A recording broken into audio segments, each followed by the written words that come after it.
Gálatas, capítulo 5.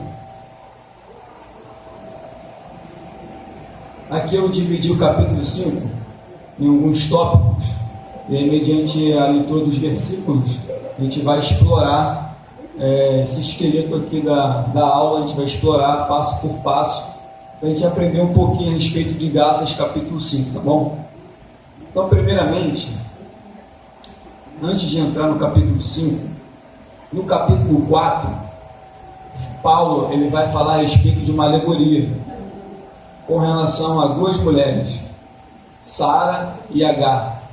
Uma teve filho da promessa, foi Sara, e Agar, a egípcia escrava, teve a Ismael. E no capítulo 4 ele explica essa alegoria.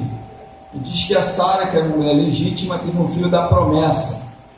E isso simboliza os salvos pela fé na promessa. Já a de Agar, que era escrava de uma relação em que sabemos o que aconteceu, deu um filho, escravo, Ismael, que representa quem quer se salvar pelas obras da lei. Então no capítulo 4 existem duas alegorias. A alegoria daqueles que são de uma forma simbólica de salvos pela fé, pela promessa, e outros que querem ser salvos mediante as obras da lei. O que seriam as obras da lei? A gente ouviu muito falar sobre obras da lei. Obras da lei é referente a questões cerimoniais, a questão de guardar o sábado, circuncisão, as festas, calendário judaico, dieta religiosa. Tudo isso era componente das obras da lei.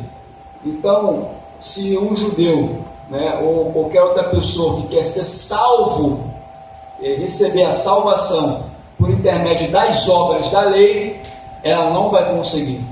Ela não vai chegar, vai ser alcançada essa obra. Então, o que estava acontecendo? A igreja da Galácia, ela estava sendo bombardeada por alguns judeus missionários que chegaram até a igreja da Galácia, que fica na Antioquia da Pisídia, Listra, Derbe e Icônio. No capítulo 13 de Atos, você vai ver a evangelização de Paulo. Lá você vai ver como o evangelho chegou e como eles pregaram o evangelho.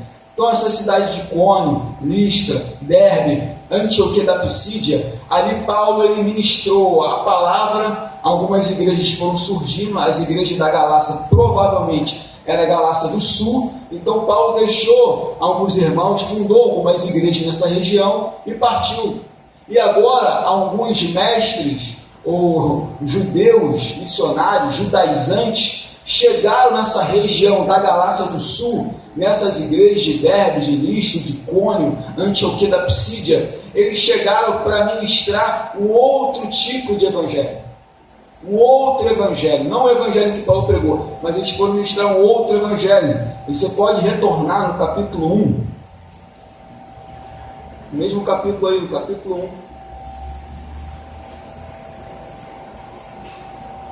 No capítulo 1, versículo 6 e versículo 7 e 8. Lê por gentileza o versículo 6, do capítulo 1 até o 8.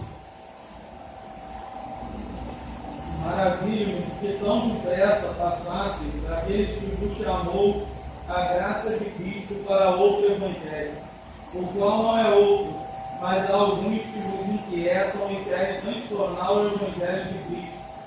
Mas ainda que nós mesmos, como anjo do céu, vos anuncie outro evangelho, além do que já vos tem anunciado, seja anátema. Olha aí. Então você percebe que esses homens chegaram até lá e Paulo está dando uma exortação. Admito de que tão depressa estáis passando daquele que vos chamou da graça de Cristo para um outro evangelho. Que outro evangelho seria esse? É o evangelho judaizante. É o evangelho que tem que ser salvo pelas obras da lei. É um outro tipo de evangelho que eles estavam apresentando. E Paulo está tentando combater a igreja contra esses judaizantes que estavam infiltrados na igreja e assim estava minando a obra do apóstolo Paulo nas igrejas da Galácia do Sul. Agora você retorna mais uma vez para o capítulo 5. Vamos ler a partir do versículo 1 aí. Versículo 1, apenas só, vamos frisar o versículo 1 primeiro, que diz aí, a lei ou Cristo? Primeiro tópico, Então a gente entende que Paulo, ele ministrou naquela região, fundou algumas igrejas. Essas igrejas foram bombardeadas por missionários judaizantes, que estavam levando outro tipo de evangelho, que devia ser salvo pelas obras da lei. E agora Paulo vai mostrar o evangelho da graça, como ele havia mostrado, que nós somos salvos por intermédio da graça, por meio da fé, e não pelas obras da lei, e não porque eu tenho que guardar o sábado, porque eu tenho que me circuncidar, porque eu tenho que guardar o calendário das festas judaicas, porque eu tenho que fazer dieta religiosa, não posso comer carne de porco, não posso fazer isso, não posso fazer aquilo. Isso são as obras da lei. Eles queriam ser justificados diante de Deus. Olha, a gente cumpre as obras, fazemos tudo corretinho, então vamos alcançar a salvação. E Paulo está mostrando que não, que nós estamos justificados diante de Deus. Ou seja, era o condenado sendo absorvido. Nós éramos para ser condenados, o Senhor nos justificou. Ou seja, era para ser condenado, mas agora está justificado, porque o sangue de Cristo é que paga as nossas dívidas. Então Deus te vê como justo, justificado. Amém? Leia por gentileza o versículo 1. Alguém, por favor?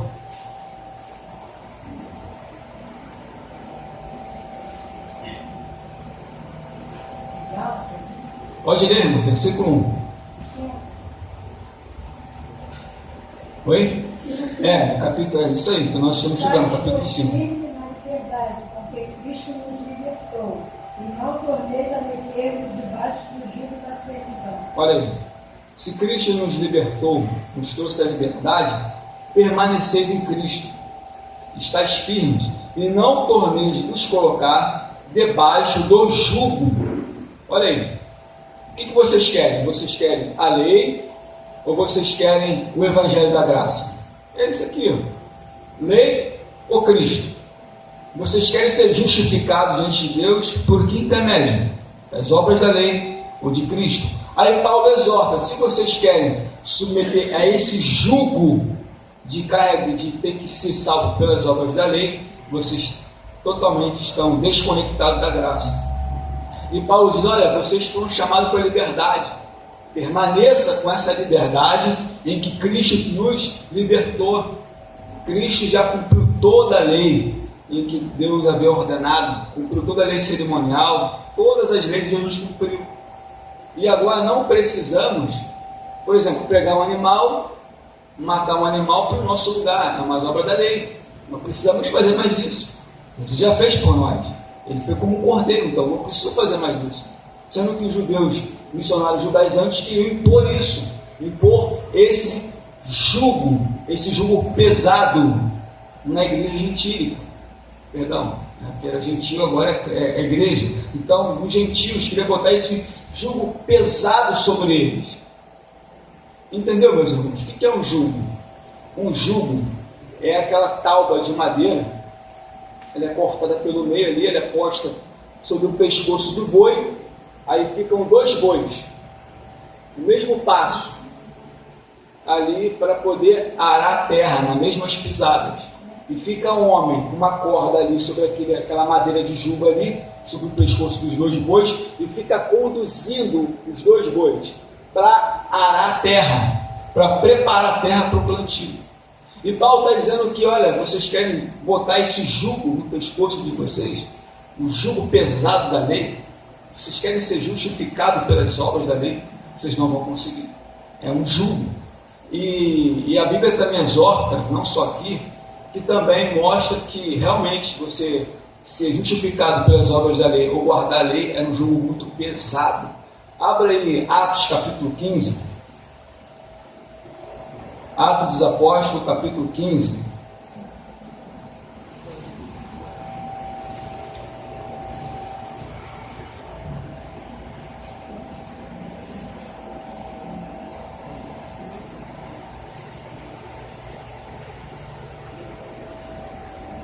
Atos capítulo 15.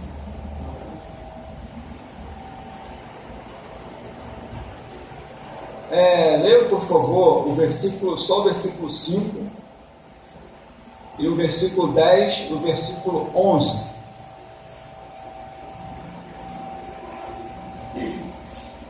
Alguns, porém, da seita dos tinham crido se levantaram dizendo que era lícito circuncidá-los e mandar-lhes que guardassem a lei de Moisés. 10, né? Isso. Agora, pois, por que tendes a Deus ontem sobre a servir dos discípulos em jugo que nem os vossos pais, nem nós podemos suportar?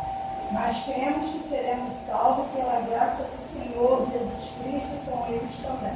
Então você percebe que muitas pessoas que não eram judeus estavam recebendo a salvação pela graça, por intermédio de Cristo Jesus, pela fé, sendo que estava tendo um problema enorme.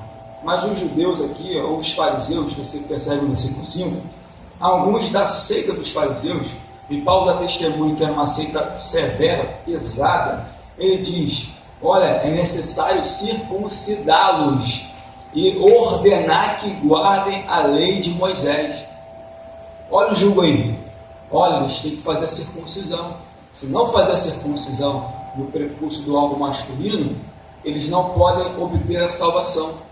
E sabemos que se a gente vai, depois eu vou explicar um pouquinho isso, no versículo 2, mas esse jugo, esse guardar a lei de Moisés, os gentios não poderiam conseguir. Se você percebe que no versículo 10, agora pois, porque tentais a Deus, pondo sobre o pescoço dos discípulos um jugo que nem os nossos pais, ou seja, anteriormente a eles, e nem nós podemos suportar.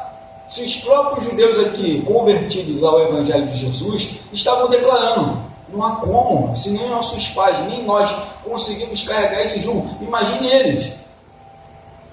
Não dá. Então houve um concílio ali, houve uma reunião, houve grandes debates ali entre a igreja, os presbíteros, os apóstolos, esses da seita dos fariseus. Foi feito um concílio para poder harmonizar. O que seria feito então, já que uns dizem que tem que guardar a lei de Moisés, tem que circuncidar, mas é um jugo pesado, e outros não, tem que ser salvo pela fé, não é pelas obras. Mas o pastor até Carneiro explicou aqui a questão das obras e a questão da justificação pela fé. Mas o caso aqui é salvo não pelas obras, não porque praticamos as obras pela salvação por intermédio da lei, mas sim somos salvos pela fé. É só isso, mais nada. E aí nesse ponto... Oi? Então havia um propósito na vida de Raabe quando ela foi salva pela obra? Ela foi salva pela fé. Ela foi justificada, ela teve um propósito ali, ela foi salva por intermédio da fé. Ela colheu os espias, ela acreditou de verdade que a cidade seria destruída, tanto que ela relata para aqueles espias sobre a história de Israel. Ela ouve e aquilo penetra uma fé nela, e ela foi salva, e a sua família ela foi salva, ela foi justificada. Amém? E era uma mulher gentia, não era uma mulher judia, ela foi salva. Tá bom? Vamos lá. E aí, nesse concílio, eles decidiram: olha, vocês não podem se prostituir, vocês não podem comer carne sufocada com sangue, e nem fazer abstinência à relação sexual fora do casamento. Então, foi essas ordenanças que os gentios tinham que guardar. Tá bom, meus irmãos? Amém? Alguma dúvida sobre essa questão de jugo, sobre essa questão da lei, o que estava acontecendo com a igreja, o que aqueles mestres judaizantes estavam infiltrados ali, minando a obra do apóstolo Paulo? Amém? Vamos lá. Leia, por favor, versículo 2, no capítulo 5.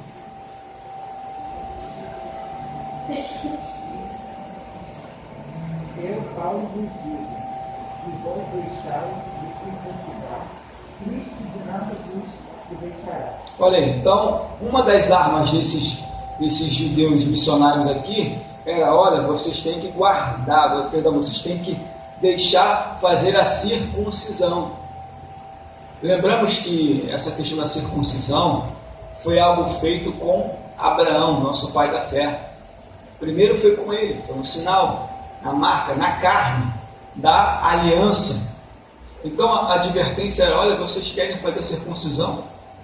Vocês querem se tornar igual a eles? Vocês querem carregar um jugo pesado? E sabendo que, igual até explica, se você circuncidar, automaticamente você tem que guardar as obras da lei. Você vai ter que fazer tudo o que a lei de Moisés manda. E se eles confessaram, se os apóstolos confessaram que era um jugo pesado, imagine para essa igreja aqui, carregar aquele fardo pesado, fazer a circuncisão, sem anestesia ali, ó. Imagine só. Então não precisava mais disso, não havia mais necessidade.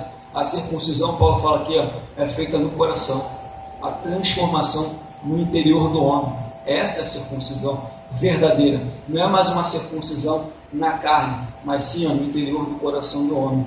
Porque ele mesmo fala, olha, se você circuncidar, Cristo não vai aproveitar em nada, vai jogar por terra tudo o que Cristo fez pela sua obra expiatória por vocês. Se vocês querem guardar as obras da lei, se vocês querem ser justificados pelas obras da lei, de nada adianta você circuncidar. De Cristo vocês vão ficar desligados, porque ou vocês querem a lei ou vocês querem Cristo. Amém?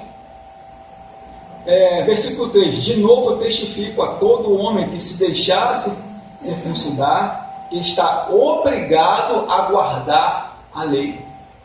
O apóstolo Tiago diz que se você tropeçar num ponto da lei, você erra em todos. Imagine só, você não pode errar um. Porque se você for querer ser justificado pela lei de Moisés, errar um ponto, você erra todos. Então, ou seja, a pessoa vai viver constantemente ali, debaixo de uma pressão, de não viver de uma forma tranquila, porque não, se eu errar aqui, se eu errar aqui, mas se errar um ponto, erra todos. Então não adianta de nada. Guardar tudo e errar um, e acaba o quê? Não adianta então viver sempre aquela vida de pede perdão, de se arrepende, pede perdão, guarda a lei, mas erra um ponto da lei, não me perdoa, mas já ficar assim pelo resto da vida. E esse é um jugo pesado.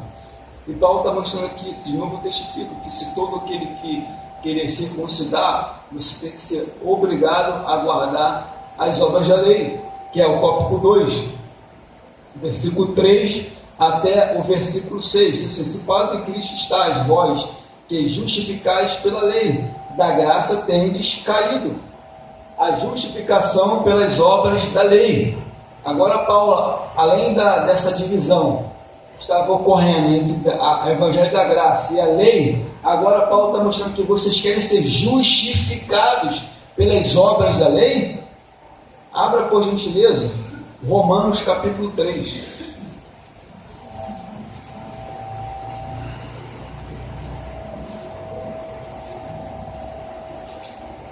Romanos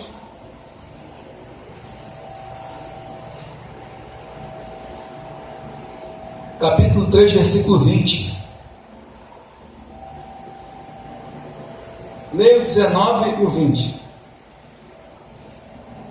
Ora, nós sabemos que tudo que a lei diz aos que estão debaixo da lei, o diz, para que toda a boca esteja fechada e todo mundo seja condenado diante de Deus. Por isso, nenhuma carne será justificada diante dele, pelas obras da lei, porque pela lei vem o conhecimento do pecado. Olha aí. Então aqui é algo bem semelhante na carta aos Gálatas, por isso ninguém será justificado diante dele pelas obras da lei, porque pela lei se tem o conhecimento do pecado. Então você repara que a justificação pelas obras da lei não adianta, é nulo. Eu tenho que guardar o sábado, eu tenho que guardar a circuncisão, eu tenho que guardar o calendário judaico, as festas da Páscoa, dos primeiros frutos, dos pães asmos, Pentecoste, festa das trombetas, festa da grande expiação, o Yom Kippur, ou o tabernáculo. Eu tenho que guardar todas essas festas, eu tenho que guardar a dieta, eu tenho que guardar tudo isso aqui. Se eu fizer tudo certinho, eu vou ser salvo. E aqui mostra bem claro, pela lei tem conhecimento do pecado. Ou seja, a lei ela não absorve, ela mostra o pecado, ela condena o pecado. Tanto que Paulo diz: pela lei eu conheci que não cobiçarás. Na lei. Então a lei ela aponta o erro, ela aponta o pecado. A lei não absorve, a lei não dá vida para ninguém. Ela aponta e mostra o nosso erro. Então Paulo está mostrando aqui: olha, se você quer ser justificado pelas obras da lei, não vai adiantar, porque pela lei você tem conhecimento do pecado. Eu não saberia que se era pecado se ele dizia não cobiçarás, ou não adulterarás, ou não dirás falso testemunho, honra teu pai e tua mãe, enfim. os 10 mandamentos? Eu não sabia. Mas se a lei se revelou por intermédio de Moisés para o povo de Israel, mostrando, olha, a lei de Deus é essa. E aqui tem o conhecimento do pecado. Você sabe o que é certo e o que é errado. Está aqui. Mas se a lei não dá vida, como fica isso? E a gente tem que entender que a lei de Moisés, ela é dividida em 3 esferas. 3. A lei de Moisés, ela é dividida em 3 esferas. A primeira é a lei moral, os 10 mandamentos, lá no Monte Sinai, quando aquele monte trovejou, fumaça, fogo, o povo lá embaixo com medo, aquele grande terror que apavorizava o povo, que estava tão atônito. Para Moisés, não queremos ouvir a voz de Deus, mas fala você e nós iremos ouvir. Tudo que você ordenar, nós iremos cumprir a risca. E Moisés foi escrever no livro. Mas eles cumpriram? Cumpriram, irmãos? A lei moral, a lei civil, que era uma lei que era para poder organizar Israel, porque sem leis de códigos civis a sociedade fica uma bagunça. E a lei religiosa, que era voltada para as cerimônias, para os sacrifícios, mas voltada para a questão religiosa. Então a lei de Moisés é dividida nessas 3 esferas. E se pela lei tem conhecimento do pecado, então infelizmente ninguém vai ser justificado pelas obras da lei. E para te mostrar aqui, meus irmãos, que a lei não tem poder para dar vida para o ser humano, olha no capítulo 8 de Romanos, capítulo 8, versículo 3.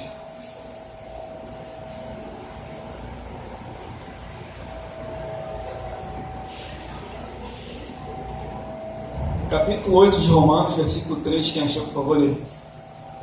Porquanto o que era impossível à lei, visto como estava enferma pela carne, Deus enviando seu Filho em semelhança da carne e do pecado, pelo pecado condenou o pecado na carne. Você percebe que, pois que era impossível a lei, visto que estava enferma pela carne, a lei adoeceu. Por quê? Porque a carne está corrompida, a carne está pecaminosa. Então a lei, ela não dá vida nenhuma. A lei não produz vida para o homem. Por quê? Porque a carne está fragmentada ao pecado e a lei perdeu a força, ou seja, ela não dá vida. Então por isso que Jesus veio em semelhança de carne para ir para a cruz do Calvário, morrer para os nossos pecados, para nos dar vida. Semelhança da carne aqui. Então pelas obras da lei, ninguém será justificado. E a lei não dá vida, não produz vida para o homem. Muito pelo contrário, ela traz o quê? Ela mostra o erro, ela mostra o conhecimento do pecado. Então ela não traz vida para ninguém. Olha o capítulo 10 de Romanos. Capítulo 10, versículo 4 e 5.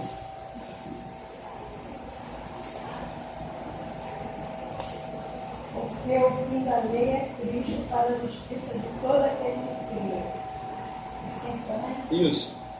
Ora, Moisés descreve a justiça que é pela lei, dizendo: o homem que fizer essas coisas viverá por ela. Olha aí, então o fim da lei, como eu expliquei, o fim das cerimônias religiosas, do calendário judaico, de tudo aquilo ali foi cumprido em Jesus. Acabou, encerrou. Acabou o ciclo. Acabou. E mostra que, mas Moisés descreve. Então Paulo agora está usando um texto, se eu não me engano, do livro de Levítico, sobre a justiça pela lei, vem dizendo: um homem que fizer essas coisas viverá por ela. Ou seja, se ele botasse em prática tudo que estava relatado sobre a lei de Moisés, se ele botasse em prática, viveria por ela. Mas eles fizeram isso? Botar em prática ali, viver pela lei de Moisés? Não. Entendeu, irmão? Então, a lei não pode nos dar vida, mas sim o Espírito Santo é que dá vida para mim e dá vida para o crente, para você. Vamos lá agora no versículo 6, diz assim: pois em Cristo Jesus nem a circuncisão, nem a circuncisão tem valor algum, o que importa é a fé que agora opera pelo amor. Então nem a circuncisão, ser circuncidado ou não ser circuncidado, de nada vale. O que importa é a fé, o que importa é o amor, porque aquele que ama, ele cumpre a lei. Alguma dúvida, irmãos? Alguém quer falar alguma coisa?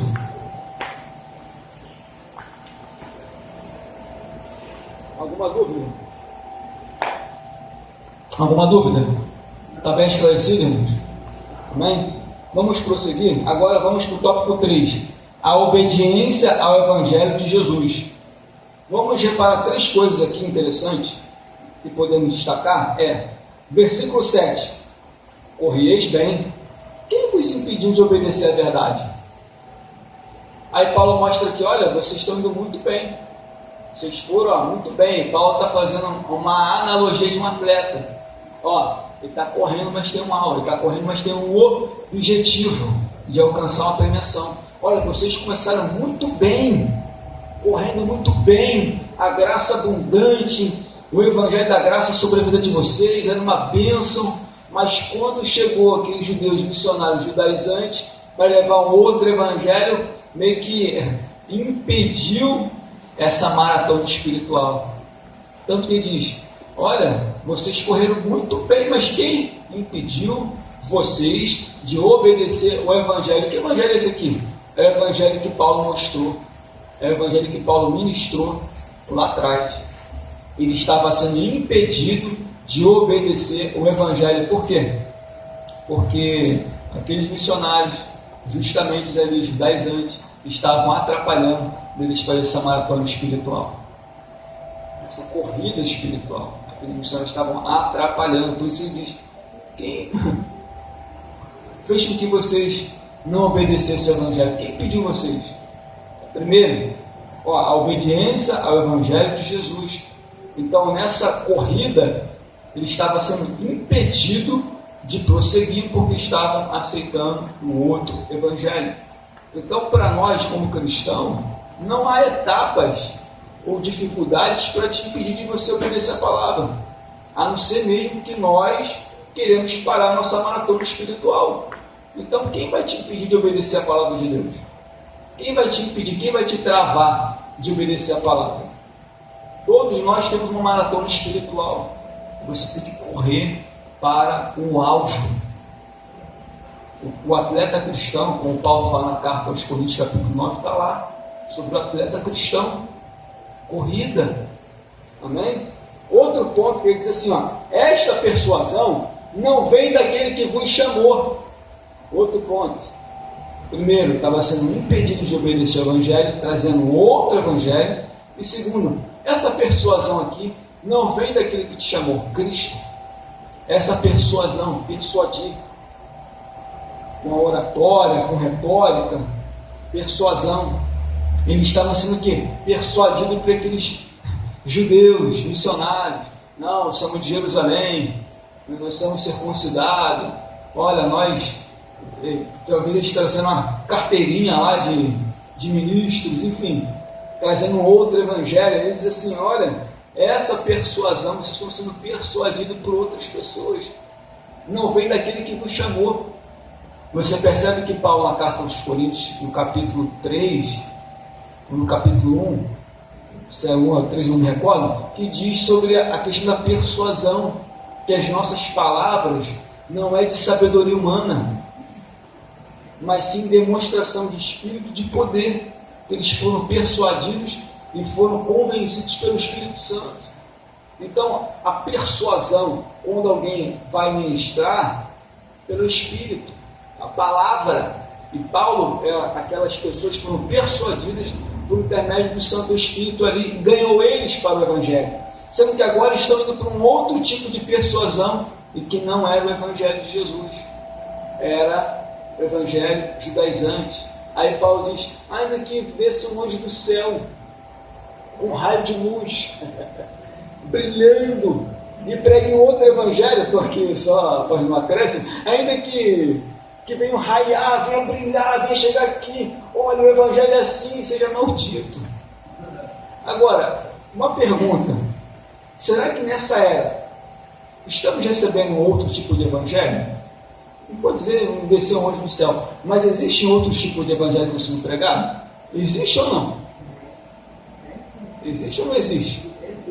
Então, velho, o interessante é que algumas seitas que temos aí hoje em dia, começaram exatamente assim, dizendo que um anjo apareceu e pregou o evangelho. Por exemplo, os mormons, Testemunha de Jeová, essas seitas, elas começaram assim. Um anjo que se apresentou para o líder deles e apresentou um outro evangelho, todo deturpado. Tanto que o livro que o mormon carrega não é a Bíblia.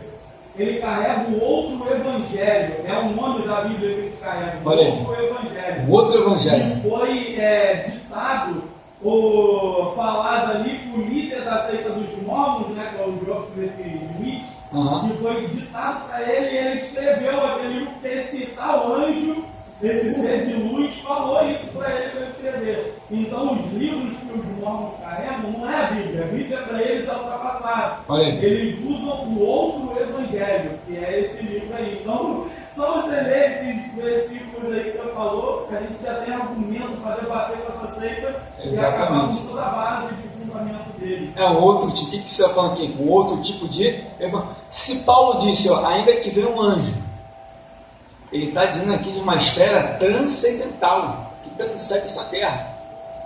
Algo elevado, ainda que venha. Embora Pedro disse que os anjos queriam pregar o evangelho. Olha, Deus, vocês não. Vocês não. E a gente fala de mormons assim, às vezes parece que está longe da gente. Atravessando o túnel de Olinda ali, você vai dar de cara com uma igreja grande dele. Uma igreja enorme, e eles vão ali pela rua. Geralmente domingo é o dia que eles tiram para evangelizar. Então quando você vê aí Testemunho de Jeová também. Eles salvam de 2 em 2 também, passando de calça preta e blusa branca com uma plaquinha, com o nome deles de um lado, é os mormons. Então de repente um dia que eles abordar na rua, você tem até, só com essa aula aqui já tem argumento para poder questionar ali o pensamento dele. Está vendo, irmão? Então é importante a leitura bíblica, é importante. Pode falar, irmão. Quer falar, irmão? Você levantou a mão ali, que quer falar. Então é importante você ler a Bíblia, ler a palavra. Porque assim, para você não ser enganado. E Paulo fala na carta aos Colossenses, aquela igreja lá também que foi infiltrada por alguns judaizantes, e dizem, olha, que estavam até prestando culto a anjos. Eles estavam forçando aquela igreja a adorar anjos. Ou seja, ele falou assim, ó, se Cristo, que é o cabeça, ele for retirado do corpo, a igreja ela não consegue caminhar. Eles estavam adorando até os anjos. Não, anjo aqui, anjo ali, anjo para lá, anjo para cá. Anjos são os ministradores que Deus assim envia para os servos dele, para aqueles que herdarão a salvação. Estão guerreando a nosso favor. Mas não significa que eu possa botar o anjo acima de Jesus, que lá a carta dos Hebreus diz lá que Jesus é superior aos anjos. Você pode ler lá, você vai ver. E que os anjos são apenas espíritos ministradores daqueles que herdarão a salvação. Você lembra quando o apóstolo João foi se encurvar diante de um anjo lá no céu? Por 2 vezes? Está lá. Porque João viu tanta coisa. Era tanta coisa que ele viu. Ele estava tão fascinado que ele viu o anjo lá e botou o joelho e falou, não, agora não, rapaz. Não, agora só Deus. Nós somos servos dos servos. Ou seja, eu sou o teu servo. E João está tão maravilhado, ele quer adorar e vai se prostra ao anjo. Eu digo, opa, não faça isso não. Isso não. E mais lá na frente você vê de novo o apóstolo João lá, em espírito, arrebatado, vendo tantas coisas, e vai lá e bota o João de novo. Não faça isso. Para Deus. Se até os anjos sabem que a adoração é só dele, no Pai Celeste, né? E a gente vê, infelizmente, diferente disso, os anjos têm a consciência, opa, calma, a adoração é só a Deus. E é mais ninguém. Amém? Então, esses problemas estavam acontecendo na igreja. Essa persuasão, essa questão de pregar um outro evangelho. Ainda que venha um anjo do céu, vem aí. Aqui está o novo evangelho. Um evangelho diferente para vocês. Seja maldito. E como o pastor Carneiro disse, algumas heresias começaram assim. Um anjo me falou. Olha, o anjo Gabriel veio e falou comigo isso. Errado. Se a Bíblia diz que Satanás pode se transformar em anjo de luz, pode. Então, a gente não tem o discernimento das coisas, a gente acaba indo se perdendo. Outro ponto aqui, ó, versículo 7. Ele escorreu bem. mas foram ímpios de obedecer ao Evangelho. 8. Persuasão, foram persuadidos por aqueles que estavam ministrando um outro tipo de evangelho, estava sendo persuadido. 9. Um pouco de fermento leveda toda a massa. Olha o que ele mostra aqui. Um pouco de fermento vai dar aquele crescimento para a massa. Ele olha, cuidado, um pouco de fermento pode levar a massa inteira. Ou seja, é como se Paulo estivesse comparando aqueles ensinamentos como fermento, e que estava tomando uma proporção maior. Então, cuidado, um pouco de fermento pode levedar toda a massa, pode trazer crescimento. E a Bíblia diz que o fermento também ele simboliza pecado. Então, além aqui dessa heresia que estava sendo infiltrada, esse outro tipo de evangelho estava tomando crescimento. Cuidado, um pouco de fermento leveda toda a massa. Então, estamos destacando a obediência ao Evangelho de Jesus. Nós corremos para o alvo, nós somos persuadidos pelo Santo Espírito, pela sua palavra, para ser convencido, e um pouco de fermento que pode levar toda uma massa. Paulo estava explicando. Abra, por gentileza, a primeira carta do apóstolo Paulo aos Coríntios, capítulo 5.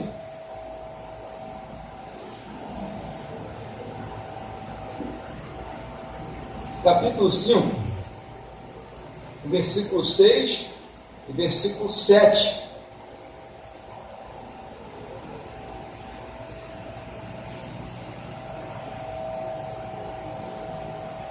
Capítulo 5, versículo 6, versículo 7.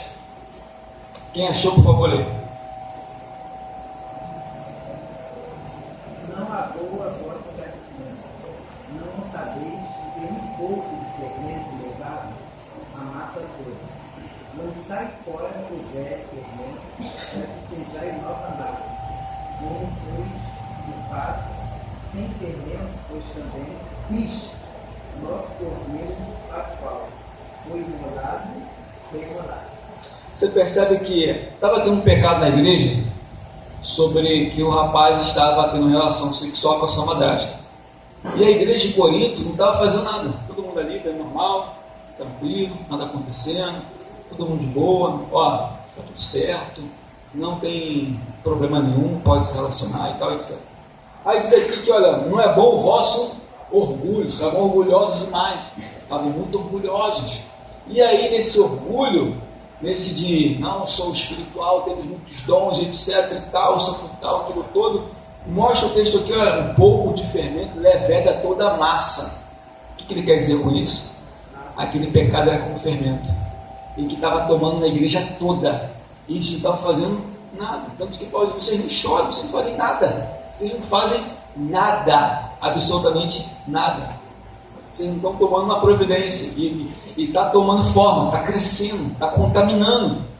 Aí diz aqui, lançai fora o fermento velho, para que sejais uma nova massa.